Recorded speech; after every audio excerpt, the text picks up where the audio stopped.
Well, you are looking at one of the greatest NASCAR drivers of all time. Kyle Busch, how are you doing, my friend? All right, Mr. Kenny, what's going on, man? How are you? Well, I'm doing really good. I am so honored. I'm happy that you are finally on Kenny Conversation. You were a hard one to get. You are a busy man. Yeah. Well, I say I'm busy. I might not be that busy, but that's my excuse anyway. So, it's been a little bit trying to get on here, trying to find some time, but glad we were able to fit it in and looking forward to it. So good to speak with you again. Thank you. I think a lot of you. I feel like I know you a little bit.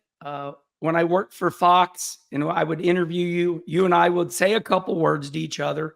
I want to start out like this because I think it's most important. I want to do something with you that I didn't do to Tony Stewart or Harvick or any of the other drivers. You are another level up. You are great. So I want to put my 200 bifocals on, and I'm going to tell you the stats about yourself, and then when I'm done, I want you to comment. But this will be the first time we do it at the start of the show. It goes underneath the Rusty Wallace deal. We're going to remind everybody how great you are. Okay, here we go. First of all, you've done so much that you roll right off the Wikipedia page. You got to scroll a few times, right? Yeah. That's when you know somebody's good, is when you roll off the page. So here we go, buddy. 1,152 NASCAR starts in all three divisions. Now, feel free to correct me if something's wrong. 2009 Xfinity Series champion. Two-time NASCAR Cup champion, 2015, 2019. 63 NASCAR Cup wins. Now we're going to get into rare air. Okay. We're gonna get into things that nobody has ever done. You are numero uno. You are a trailblazer. All-time wins leader in the Xfinity Series at 102 wins. Never will be beat, ever. All-time wins leader in the Truck Series at 65 wins. For a limited schedule, that will never be beat. Limited schedule is key. You hardly run that series, but all you do is win. This one's awesome. First driver ever to win on every track in the Cup Series. Unbelievable. First driver to win in all three divisions on a weekend. Did you do that at Bristol? Yeah, Bristol twice, actually. Holy moly. Won a race every year for 19 straight years. Now, listen, there's way more, and we all know that. But those are the granddaddy of them all. Now, when I say all that, and I asked the greats the same thing, I know your mind. I mean, you've won so much. Tell me what goes through your mind when I take you back through your accomplishments. Just how grateful I am and how appreciative I am of the opportunity to be in NASCAR, to be able to have achieved all of that, and thankful to those that have helped me along the way. There's been a lot of great people that I've been associated with and been able to work with. But then also the Kyle demeanor, the Busch demeanor, whatever it might be, looks at all of that and says, damn, how good could it have been if I didn't have 60 second place finishes in the Cup Series? You know what I mean? And I think my running average right now, I ruined it at Vegas a few weeks back in the trucks, but I think I had finished first, second, or third in the last 15 or 16 races in a row before finishing. I think we had a pit road penalty, so I had to come back down in Vegas. So we finished 16th. But anyways, just stuff like that. You know what I mean? Like there's plenty of other accolades, as you mentioned, that you could go on and on and on with. But it's the ones that get away, I think, that kind of hurts the most, because I know how much greater those numbers could sound, or those numbers could be, if it wasn't for small little details in those races that just didn't go my way. And I believe that's what makes you so great is, you always know you could be better. I want to go to something that you might not remember, but I remember it clear as day. It was a late night at Bristol, and you and I were in the RV lot, and I was waiting for my daughter, Brooke, to drive up from North Carolina. I was going to meet my daughter at the gate so she could get in and come in the RV. And you and I carried on just a nice, pleasant conversation. The conversation went like this. When you win a cup race, like 5 hours later, you're over it and you're off your high and you're on to the next thing. Is that true? I mean, I know you said that to me. Are you better at that? Are you soaking in the wins a little bit more, or is that a curse? I would say when you are, I think it kind of goes in a wave, right? Like in an up and then a down, where when you are young and you are first winning races, like you're going to soak that up. You're going to take that in. You're going to celebrate as long as you can. You're going to go all the way to the next race, all the way to Saturday, you know? But as you win regularly and as you get more victories under your belt, it's kind of like what you just said, where, all right, that was cool. That was good. That was fun. We did our job. Let's move on to the next one. How can we do it again? But the focus turns forward. And then I think as you get, older and a little bit deeper into your career and you just don't know how often they're going to come or when the last one is going to be, then I feel like you kind of celebrate those a little bit longer as well again, because again, you just don't know when that's ever going to be. So I look back at Kevin, for instance, where I think his last win was Richmond the year prior to last, where last year was his last year. He wasn't able to accomplish getting into victory lane, but he had a lot of strong runs, but just didn't get that trophy. So I know that could happen to me. I think it's happened to all the greats, right? Like they've all kind of gone into years where they haven't won, although you mentioned it earlier, the 19 years of winning, man, I want to carry that until I'm done. I want to say it's 23, 24, 25 years of winning, and that'll never be touched, So that's kind of where my mind's at and how I, celebrate the wins and what comes next. I hear echoes of Mark Martin.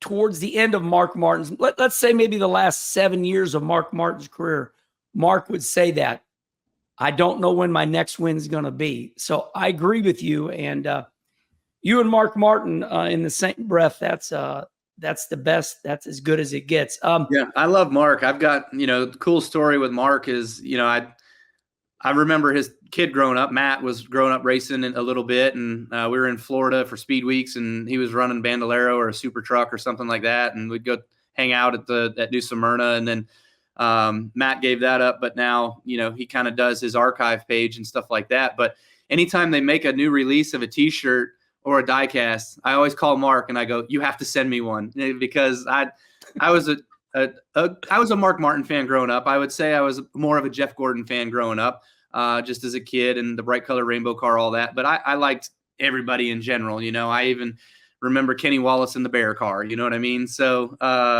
there were days of cheering on for Mark, and since I got to know him and be a part of NASCAR and spend some more time with him, he and I, we really formed a relationship that we have the utmost respect for one another. So I always love it when he comes out with those new retro diecasts and stuff that I got to have one. Kenny Conversation is all about conversations, and I remind everybody all the time. I'm not going to ask you the next question. I'm going to wait later. I'm going to go down to something that I had in my notes now that you've talked about Mark. My hero, my mentor, the great Dick Trickle, who's not with us anymore. Dick Trickle flat told me to my face, quote unquote, that Kyle Busch is a racer. He came to Wisconsin. Maybe he said, I think it was Slinger. It was. And he's okay. You really impressed the great Dick Trickle, the greatest of all time in my book. He said that you knew your race car and you were working on your race car. What do you think about that when I tell you one of the greatest racers of all time says that you, Kyle Busch, you're a racer because you were into your car, under your car, working on the chassis? Oh yeah, no, I remember the super late model years that were most fun for me, and going up to Slinger, and we went up to Kaukauna, we went up to Madison. We did a lot of Wisconsin racing, and of course, Dick and the Midwest Tour and all those guys were from around that area. So I actually knew Dick Trickle a little bit beforehand, obviously just following NASCAR and seeing him race in the Busch Series and the Cup Series and everything else. Youngest rookie of the year ever, by the way. Yeah, 40. But his brother Chuck lived in Las Vegas, and his nephew Chris Trickle was racing out in the Southwest Tour and racing late models and stuff like that on the West Coast scene, and was probably one of the next West Coast guys to make it big to go into NASCAR. But unfortunately, he was shot in a drive-by shooting and never raced again. But that moment was actually the turning point for the Busch family and our stature in Vegas for Kurt to get into that Southwest Tour car that Chris was driving, to take it over, to run that 70 Star Nursery car and run it to multiple wins and a championship. And then that was the moment where Kurt got the call from Roush to go run in the Truck Series. So like there's a whole connection there with respect and everything that we've had through that family and what they've meant to us and us being able to get to the big leagues. So, you know, to spend some time with Dick when we were up in Wisconsin and to have him say those kinds of things to me, you know, it was always fun to talk with him. You know, there was always a coffee in one hand and a cigarette in the other. But if it was after the races, it was a Coors Light can in one hand and it was a cigarette in the other, you know? So he was, I tell you, man, he was tough. He was one of the Iron Men of the late model world, the ASA world, you know, and I don't think he ever really got the stats in NASCAR that he probably would have hoped for, but he was one of the best of the early days of all the ASA stuff and was highly respected. Makes me really happy you talk like that. And you just educated, you just taught me a lot about connecting the dots. Kind of reminds me of our past. We delivered newspapers to a house, and that was Don Miller. And Don Miller knew Roger Penske, and the rest is history. There you go. All because of a newspaper route. You are so talented. I've studied your driving technique. I've looked at in-car cameras. I say, and I asked Tony Stewart this. I think God gave you a talent. I think you're gifted. Now, I don't expect you to say, yeah, I'm God gifted, but I think you're God gifted. And because from the get-go, from the days out in Vegas, other people would spin a car out and you were just winning the races. Do you think you're God gifted or did you have to work at it? I think both. I think you can definitely have a gift. I think that you can also be taught somewhat. I think you can learn a lot. And I think, you know, most of it just comes from those, again, that are around you and that help you. My dad was a huge influence and support and teacher in a lot of respects of the race car world and the car world and stuff like that. He was a car guy. His dad was a car guy. So when my dad moved out to Vegas, when he married my mom, they went out there for a honeymoon. They liked it. They said, you know what? We're moving from Chicago. We're going to Vegas. And that's Chicago. Yeah. Now it makes sense. Okay. Yeah. So they moved out of there. My dad was a car guy, right? So what happens in the winter in Chicago? Salt. And back in the 70s and 80s and whatever, like cars were made of metal. So what did they do? They rusted and they hold and everything else. So he went to Vegas and, you know, made a life out there. But he went to the racetrack. He went to the local short track and was just kind of hanging out. And one of the guys that he worked with at a car dealership as a mechanic had a car out there. And they were racing and they weren't really doing that great. They weren't lighting the world on fire. But the guy was actually going to sell it and get rid of it. And he said, okay, well, my dad was like, well, why don't you let me do it? Like, I'll take care of it. I'll house it. Like, let me race it a few times. And they won like 3 of the last 5 races of the year in the car. And then he tuned it up, fixed it up for the next year. They went out, won the championship. And he was just a racer. Like he just loved the cars and racing and stuff like that. So I say all that because that kind of gives you a little bit of who my dad was and how good he was at just what he was doing amateurly. And I asked him one time, I was like, well, how come you moved out west? Why didn't you go south? Why didn't you go to the east and try to make a career in racing and whatever? And he was like, oh, we didn't have any money. Like there was no money. And I was like, well, I hear all the stories of like Richard Petty and Dale Earnhardt and all those guys that they didn't have money either. And he goes, no, we didn't have any money. So That's funny. that was his excuse. But he worked for everything that he had. He worked for everything that we had that we were able to go race with, and he busted his butt really, really hard for us, for myself and my brother. So but that's where I was taught from. I taught from coming from nothing, making everything ourselves, doing it all ourselves, and pushing ourselves to the limits of just every day, man. It's what you eat, sleep, breathe, blood, sweat, tears, all that stuff to become a racer. So for me, like, I was in the garage at 5 years old, sanding on the body of a 1933 Ford that my dad was building, and 32 Ford. And when we finally finished that car and got it done, it was immaculate. Like, it was a magazine car. It was actually in the magazine, a couple of them. And when my brother wanted to start racing, we didn't have the money for my brother to buy a car for Kurt to go to start racing. My dad had a car, but nothing for Kurt. So my dad sold that 32 Ford for $32,000 and was able to take that money and go invest into some race cars for Kurt to get started. And, so he was making sacrifices left and right.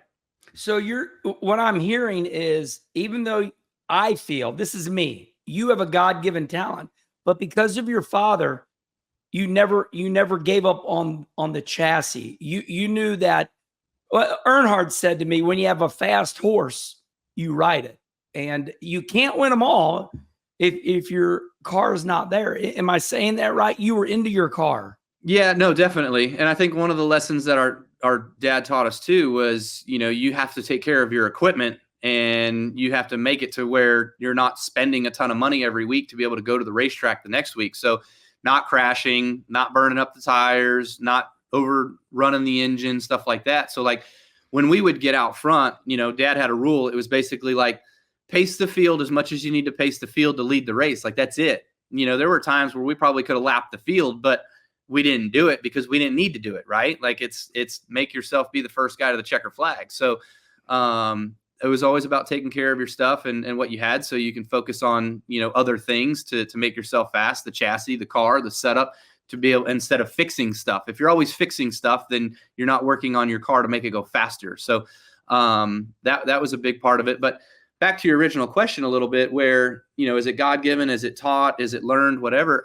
I think it's all. Like, I look at William Byron, for instance, right? Like, I don't know that anybody would have ever expected a financial advisor, who William's dad is, to,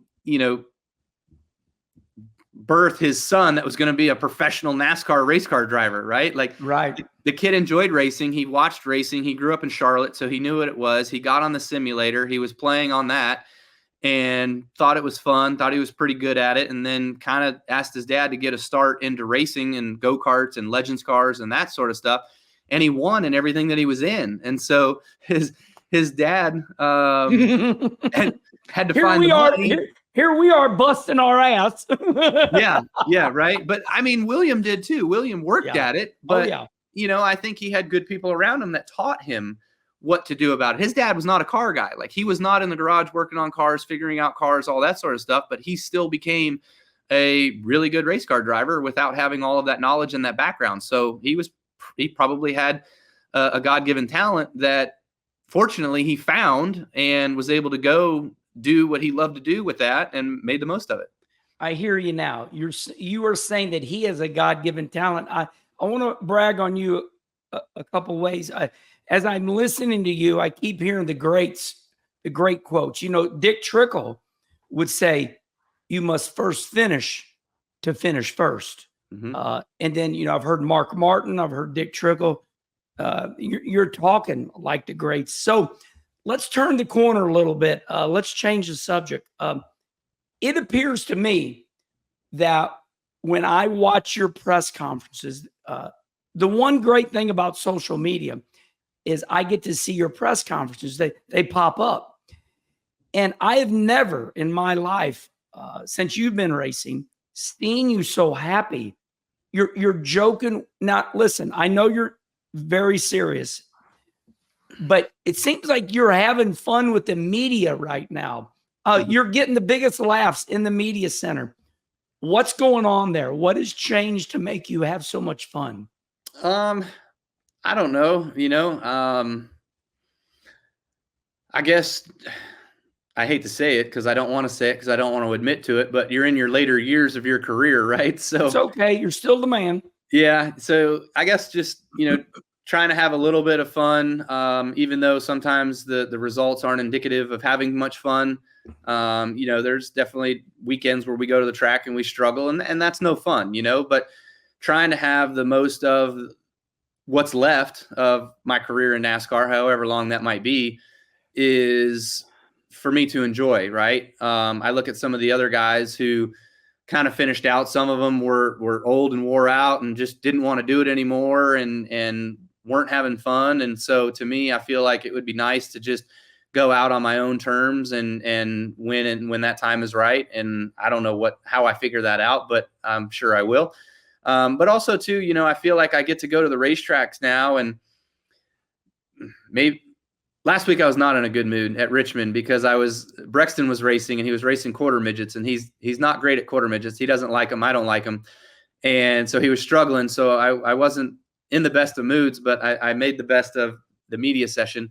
But sometimes when I'm able to go to these media availabilities or just be at the racetrack, everybody's asking me, well, how's Brexton doing? What's he racing this weekend? How's he going? And, it puts a smile on my face. It makes me happy to just know that people are paying attention to him and what he's doing and how good he is and how his development is coming along. So, I think that just kind of takes the edge off of exactly what I'm doing and what I'm focused on, where, years ago, man, it was so cutthroat for me because we're in a performance-based business, right? So like, if you're not performing and you're not doing your job that you need to be doing, like I always thought, man, I'm on the coat hanger of getting let go here. You know what I mean? So, which wasn't fact, but that just pushed me. That just made me who I was to make sure that I was getting all I could get. So I've got a great opportunity right now with RCR, and Brexton's doing really good. So I just, being a little happier these days. Yeah, I like it. Makes a sense too. So I do want to get to Brexton a little bit, and I'm going to come at that a little different angle. This is pretty simple. Denny Hamlin has taken over your role. Do you miss being the bad guy? I miss winning. I miss winning as much. That's where most of it came from for me was, when I came into NASCAR, I was booed from the start. My first race was a Truck Series race at Joliet or something like that. Close. That was my second one. It was actually Indy IRP. I ran IRP for my first truck race, and there was some boos in the crowd, and I'm like, what? Like, I didn't even do anything, and I didn't know it. And so 6 truck races go by, and then I got kicked out of NASCAR, so I had to go run ASA and some ARCA races. And then when I came back to NASCAR, I came back in the Xfinity Series to run a part-time schedule, and I was in the 87 Ditech car. And by then, Kurt wasn't necessarily making the best of friends on the NASCAR level, right? I went through that with Rusty. Everybody hated me because of Rusty. Now they hate you because of Kurt. That's right. That's right. So, when I got driver intros for my first Xfinity Series race, I got booed out of there, and I was like, what the heck? I didn't do anything. It's Kyle, not Kurt. Yeah. And so from there on, and I was bound and determined that I was going to make a name for myself and make a name in the sport, and certainly was able to do that. But, winning a lot. There were years, 2009, 10, 11, 12, 13. I think I won 20 something races a year in those years, with Truck, Xfinity, and Cup. And we were just knocking them down, and people hated it. That's where the Kyle Busch rule came from, because everybody hated it so bad that I was dipping into trucks and Xfinity and winning all the time, that now you're limited to your 5 starts out of the year. And so it's just tough to find that chemistry and that niche with those teams, because you're only there for 5 times out of the year. So I feel like nowadays it's kind of like nobody does it, because it's hard enough as it is to win races at the Cup level, but now it's hard to win races at the Truck and Xfinity level because you're not doing it every week to build the program to where it needs to be. You're not involved in it enough to be there to keep it the way that it needs to be with the people that you got. So, yeah, I mean, that was, I applaud Denny for taking on the role. Yes. And it's fun to see it from another side, because I knew how to live it. And that's the thing, man. Like, you just have to embrace it, and you just have to roll with it and go with it. And take it on, and say like, yeah, you hate me because I'm a badass and you're just jealous. Like, yeah. Yeah. I like kind of like Kid Rock out of Detroit. Don't come to Detroit. We're bad up here. But Yeah. so, you brought up a good point just now. You single-handedly created 2 new NASCAR rules. One was you were so young that you won. What were you, 15 or 16? You won. And so NASCAR said, no, that's too young. Didn't they create so that the 16, I was 16 running in the truck series, and I was running, with all the great truck series drivers at the time, the Jack Spragues and the Mike Skinners and the Hornadays and whoever. Scott Riggs at that time. I remember him being there, being really good. Mike Bliss. Anyway, I was at 1.5 and 2 mile speedways, and I'm 16 years old, and people are like, this kid hasn't even had a driver's license for 3 months. Peach fuzz on you. Yeah. I mean, exactly. So part of it was, I think they're thinking to themselves like, damn, do we really need 16-year-old kids going 200 something miles an hour? Like, probably not. But then the other reason was that we were at Fontana and Marlboro had sponsorship of the IndyCar weekend. And so I was in the newspaper at, 16-year-old Kyle Busch to participate in this weekend's Marlboro 500 driving in the truck series. Well, Marlboro had nothing to do with the truck series, but since it was painted on the grass in the infield, the state attorneys general of California said, no, we can't have this. Send them packing. So, and of course at that time, Winston was sponsoring the Cup series. So, cause this was all prior to 2004 when Nextel took over. Wow. There's a lot more to that story than I thought. So you created that rule. That's the Kyle Busch rule. You started doing good in NASCAR, too young. And then you created the other rule by winning too much in trucks and Xfinity. And I'm going to say this in a smart ass way. Are you proud that you added two rules to the NASCAR rule book? Yeah, I think yes. I would say Smokey Unick and Chad Mouse and all the great crew chiefs are definitely proud anytime they can add a new rule to the rule book. So I have to be the same way. Yeah, as long as they don't revert on those rules. If Kyle Busch is gone and they revert on those rules, I am going to be pissed off. Yes. And there's another Busch coming, and he's gonna wax those rules back. I like that. Okay, let's have a little fun. Right. Since I've been having fun, we haven't been having fun. Yeah, we're having fun. We're having more fun now. We are having fun. We really 5 o'clock somewhere, right? Yeah, right. Since you have won at all the NASCAR Cup tracks, I see you and Sam, as you would say, or the guys at Toyota used to call her Sam. Since you've won at all the NASCAR Cup tracks, what racetrack do you and your family, what racetrack do you look at and you go, not because of the racetrack so much, but we're just excited to go to this city, this vicinity? Which one do you enjoy the most? There's a few of them. Of course, all the big cities, that's always fun. We enjoy going out to LA for as crazy as traffic is out there. LA was always good. So Fontana was fun. LA was fun. Phoenix is probably our favorite. Me we too. Really enjoyed the hiking out there, Scottsdale, the food, all that stuff. Being West Coast, I'm from the West Coast, so that's always cool. Miami's always great. I've got a few friends down in Georgia, between Georgia and Alabama. So going down there to hang out with those guys is pretty cool.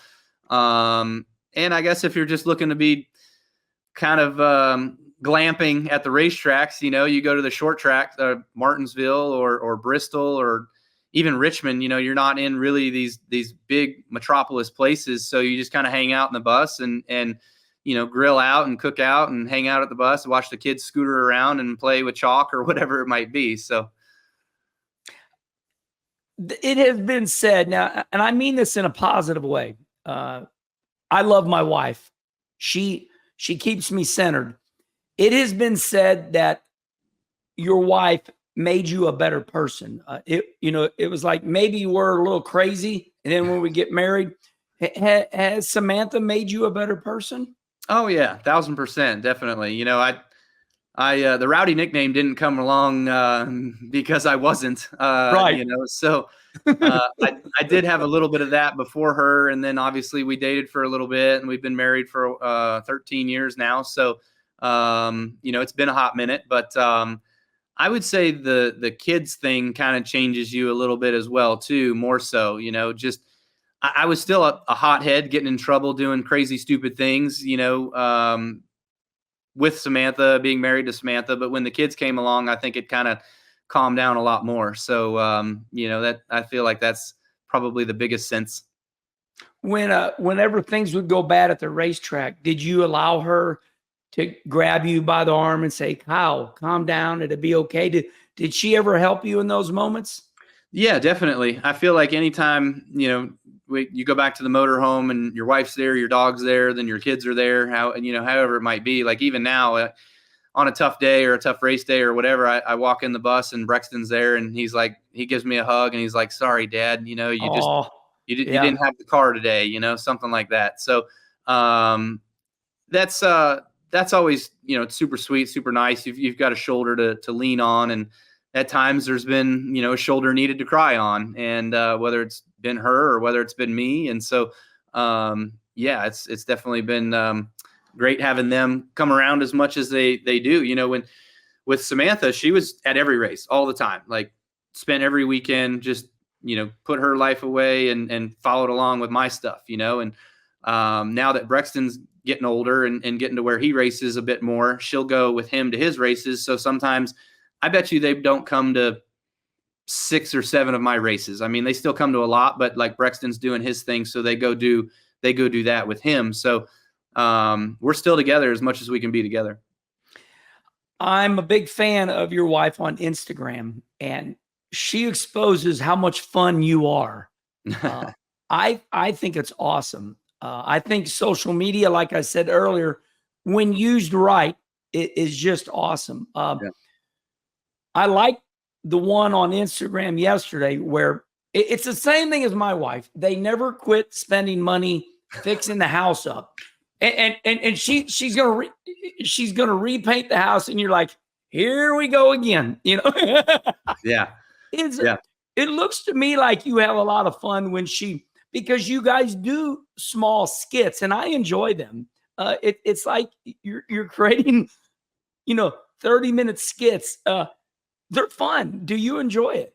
Yeah, no, it is fun, and it kind of gives a greater sense into our personality, and then to really what's going on behind the scenes in our life. People are always seeing us at the racetrack during racing, going between garage areas, this or that, being pulled in a million different directions, and so it's always kind of crazy. But when you're at home, yeah, there's times where you're at home, you're just kind of sitting there chilling, you're watching TV, you're looking at your phone, you're working on emails, whatever it might be, and then.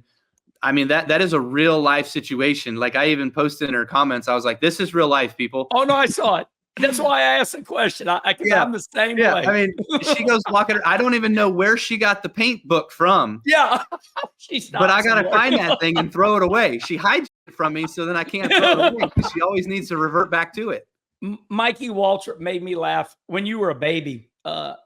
His Buffy was his first wife. And of course, Schrader and myself, we're all having a good time. And we're drinking. And Michael Waltrip says, yeah, Buffy's a really good decorator. I told her, try decorating with no money now, William. Try decorating somebody else's house. Yeah, a lot of fun. We love our wives, no doubt. But as they say, men are from Mars, women are from Venus. We are from two different places. I want to talk about Brexton a little bit now. I know that people do ask you questions about him because it does make you happy. But I was listening to Bill Elliott years ago, and Bill said, here's what Bill said. He said, I sat down with Rick Hendrick and we formulated this plan. And this is where I want Chase to be. And it happened. I believe you might have said something about Richard Childress and Brexton. Do you have a plan formulated, with Richard Childress and Brexton? No. So when I got hired on by RCR and we went through our press conference and stuff like that, Richard brought a $100 bill with and signed it and gave it to Brexton as basically his commitment to Brexton, I love it. And so Yes. Richard's committed to him, and just they help us out a little bit here and there with some stuff. We get some drinks from them. We also bring some of our cars to their paint shop and they get painted and stuff like that. So it's a little bit of stuff here or there, which is great. Just kind of helps us out because since I sold KBM, I don't have access to all of that stuff anymore. So we have to go to outside vendors more. But yeah, Brexton's development and his path and everything like that. There is no, I haven't gone that far with it where I've sat down with anybody. I feel like he's still too young. He's only 8. He'll be 9 in May. So by the time we get to about 12 is really when I need to figure stuff out with him, because 12, you can get into late models, TA2 cars, road course cars, stuff like that is right around the corner. Super late models is right around the corner, all that sort of stuff. So want to make sure that he still enjoys it. He still likes it. He's still going to do it.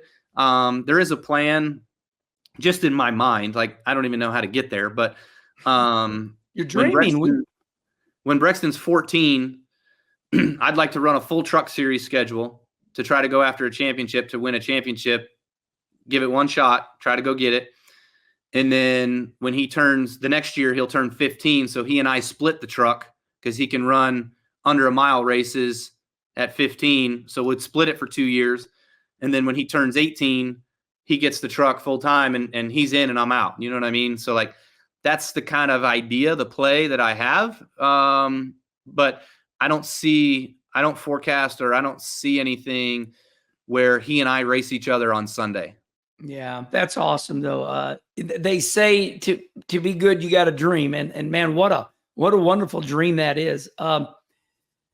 So when I look at you, I say to myself, my gosh, what else does this guy need to do? Obviously, there's things you want to do, but in racing, when I read your stats, they're unbelievable. So in your mind, what else? We all know we want to keep winning, but what is it that drives you? What is the next accomplishments? We just heard some of your dreams with Brexton. What are your dreams with you left? I mean, you still got a lot of time. You're young. Yeah, thanks. Daytona 500 obviously is top of the list. That's number one. I want to be able to win the Daytona 500 and have that accomplishment checked off. But that's the last box essentially. That's empty. Of course, there's adding to the already checked boxes that you want to add to, right? You want to win the Coke 600 again. You want to win the All-Star race again. You want to win another championship, that sort of stuff. And I think with a championship, for me, like I would love nothing more than to bring home a championship to Richard Childress Racing with our number 8 car, and to be the first guy to do it since Dale Earnhardt did it in 1994, So to me, like that would be icing on the cake for me in my career, even though it's only one more and it's only 3 for me. Like that sets it for me where I won 2 at JGR. I moved on to a different team with RCR. I won another one at RCR. And then I could probably just, walk away and be done and happy with that. Yeah, understood. So I want to say to everybody listening right now that you're good to me. You call me a couple times a year looking for racetracks, dirt tracks for your son. You're calculated, and I know this about you. So I just wanted to preface this so you don't think I'm attacking you. The racer in me just looks at your teammate Austin Dillon, and they're changing crew chiefs around, and they're trying to get your cars faster. So it's no secret right now that RCR's cars are off a little bit. You're a racer is what I'm trying to say. What area do you think that needs to be worked on in your cup cars at RCR to get a little more speed? I mean, that's a great question. We talk about that every week. The short track stuff has definitely been our struggle.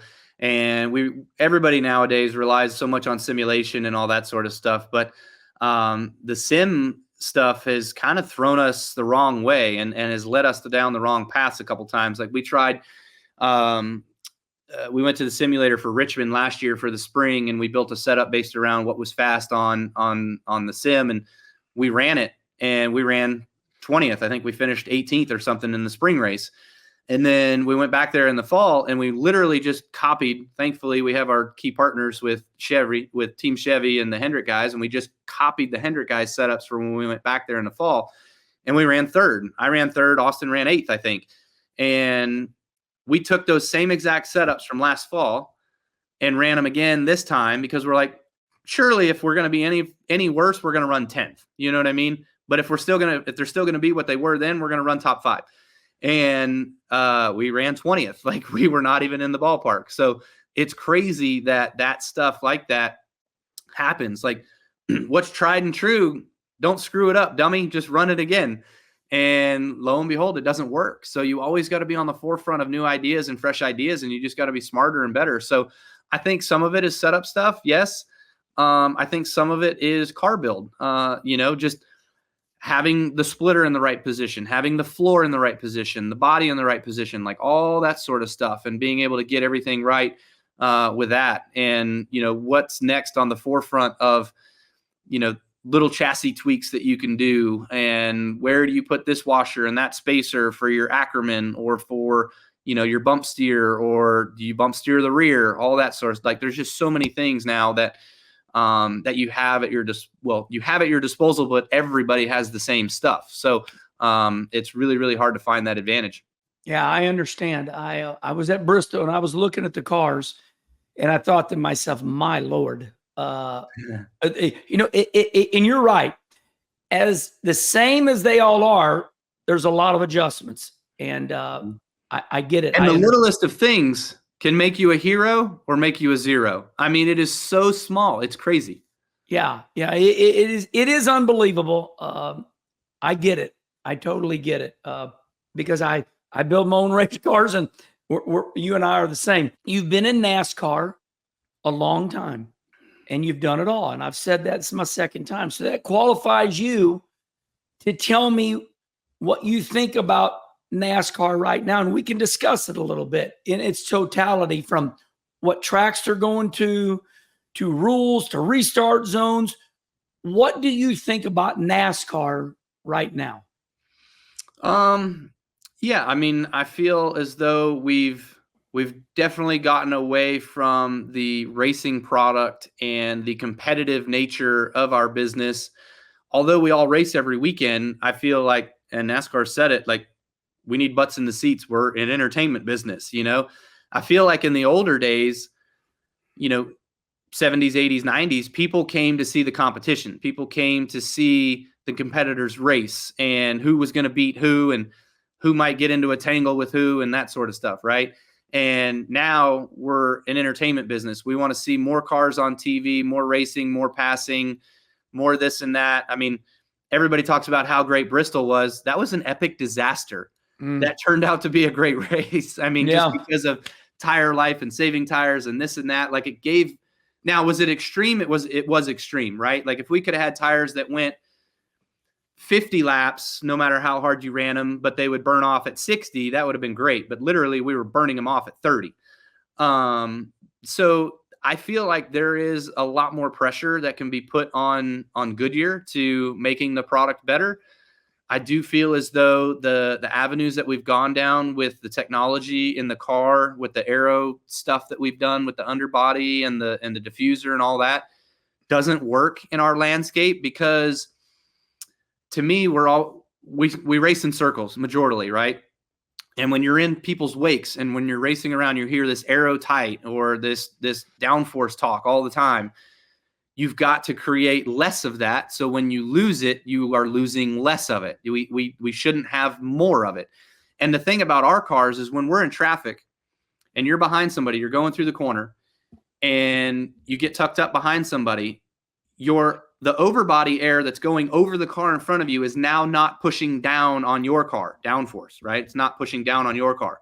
But the air from underneath that car in front of you is now going underneath your front splitter. And when it comes out from the back of the car in front of you, it starts this upwards twirl. And that upwards twirl to me catches the front splitter, because our front splitters are now 2 inches off the ground to get air underneath them. Well, now it's creating lift. So that's what we call blowout moments. We have blowouts where the front of our car shoots out from behind the guy in front of you. So we need to eliminate that stuff and get rid of that stuff. And that's my take on it. I think you're always going to have a product of aero issues, because, I mean, I love Mark Martin, and talking with him, he was like, if you're moving, air is involved. I mean, this is right. No matter what. No matter what. So like those guys were looking at that stuff in the 70s, racing those Camaros with all the blown out fenders and the big old spoilers. Like they knew what was up. Oh yeah. And so, it's just air is important. So we're all trying to utilize it way too heavily. Yeah. As they would say back in the day, I'm not ashamed, but and you were involved in this. We were moving the noses, to the right, which made the fender straight, which made you get in the corner better, put more angle on the left front, pull it.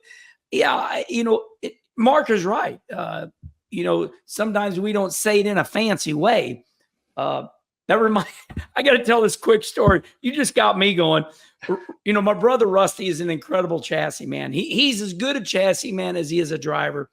And they're at Bristol and they're testing, and it's Penske shocks. Well, Rusty's owner is Roger Penske. Yep. So they have a Penske guy come, and Rusty kind of builds the shocks on his own. He don't build them, but he tells them what he wants, looks at the graph. Penske guy goes, let me build you some shocks for Bristol. Rusty puts his big paw up right in front of the guy's face. He goes, I got this, pal. So it's chassis our whole life. And I don't think the fans understand how smart you are. And I'm glad that you really explained all that aero stuff, because there's not many drivers like you, Mark Martin, Rusty. And then I think about how great that makes Jeff Gordon, because he don't know. Hell, he couldn't weld 2 pieces of metal together, but he still gets it done. Yeah, he's a 4-time champion. He definitely got it done. He knew what he was doing in that time. I mean, to me, I feel like some of the older stuff, like late 2010, 12, 13 era, like I really knew what was going on. I could tell the guys what was going on with the cars and stuff. And then we got to bump stops, and we were on Coilbine first, and then we got to bump stops, and I still felt like I had a good sense of what was going on. And then we got to this car, and I don't know if it's the independent rear or what's happening that's kind of thrown me off a little bit of the true rear feel that I'm getting. Cause like I can burn through a set of rear tires faster than anybody, where the old car, I was fine. Like I didn't have that problem with the old car. Like I could overdrive the tire, overdrive the car. And that was where I made my speed. And now it's like, whenever I do that, whenever I overdrive the tire, I can make speed doing it. I can run up to the next guy and catch him. But when I get there, I got nothing to pass him with. You know what I mean? So like, I just feel like that's kind of been my struggle recently with this car, is just having the know-it-all to what limit and how hard and fast you got to drive the thing. Yeah, this is going to be brutal, what I'm going to say, but as you're talking, I'm thinking, this car technically stopped your brother Kurt Busch's career. It was so stiff that when he wrecked it, it hurt his brain. And obviously your brother, I'm not telling you anything. I'm just saying for the fans, Kurt Busch, your brother, said that, listen, I just can't get back the way I used to be. Now, to solidify this, I've looked at the cars, and now NASCAR's went to all the rear bars in the back and cut slots in them to weaken the rear clips. A lot of people, I guess my question to you, statement I want you to respond is, there have been a lot of people that have paid the price with this car. Yeah. Well, I mean, I don't know that it's just this car. I mean, look back in history, right? Like when you had the cars off the streets, the showroom cars that they put bars in and they went to the racetrack with, we were hurting people back then as well too. So safety initiatives have definitely come a long ways always, and need to always be at the forefront to keep drivers safe. So yes, Kurt, he did get hurt in his car, and it was made too stiff, and all of us drivers talked about it. I think Ryan Newman voiced it a lot of times, and he probably had a little Busch in him also, where he didn't quite give it in the nicest way. And so people didn't take to it as well as they probably should have, but Ryan didn't say anything wrong. He just might not have said it the right way. But they have done some of that work where they've softened up the front clip, they've softened up the rear clip, they've tried to add some crush zones to the car so it doesn't all boom go to the driver, because our seats are mounted. They're hard mounted, right? Like we're not on air. We're not on air. We're not in rubber. We're nothing. Like it's just anything of the shock of the car goes through to the driver. So trying to take some of that away has certainly been beneficial. And yeah, I mean, we just got to keep working on it. Do you like same subject? Do you like NASCAR going to the Chicago street course? Do you like them trying new things? Yeah, I think the Chicago thing, I liked it, in 2018, I think it was, when I became the only driver to ever win at every track that was on the schedule, because the schedule had stayed the same for 5 or 6 years. Here we go. And so that's why I got that. Like, that was great. And so now we go to all these different tracks, and I've never won at any of them. So no, I don't like those tracks until I win at them. But Chicago, I thought, was great. I mean, as much as it was the weather didn't play well with us, and we had to deal with the rain and the flooding and all that sort of stuff, the fans were still there. It still turned out really well. I hope that we've got a bright, nice 85-degree day when we go back this year, and it's awesome for everybody to come up there and enjoy a nice venue with the concerts going on and barbecues and whatever else. So that's 4th of July weekend. It's a great weekend to be up there in Chicago and enjoying it outside. So that was fun. Can we do some more of that? I think so. I've heard Long Beach talks. I think that would be fine. The only corner that concerns me there is obviously the last final turn, the hairpin before leading onto the front stretch. It's so tight over there, and our cars, like when we turn, they don't turn far enough. Like the steering boxes don't turn the tires far enough in order to get around some tight turns. Like, we used to be able to turn in and out of the garage areas with our old cars fine. Now, whenever we go in and out of the garage areas, we have to pull up to the next door, back up, and pull back in. We got to do a wide turn, So I think that might be an issue, but we proved at the Coliseum that it was fine. So, I think it'll be good. That's good stuff. That reminds me of Juan Pablo talking about racing at Monaco. That one where they go around he said, you get to a point where if you don't do it right, you can't make the corner. Right. Yeah. That's what I'm afraid of. Somebody won't do it right and they won't make the corner, and then it's a log jam backwards. Well, you brought up something really exciting. Let's end it on that, Kyle. So Long Beach, maybe that's what they're going to announce. I've been looking at social media.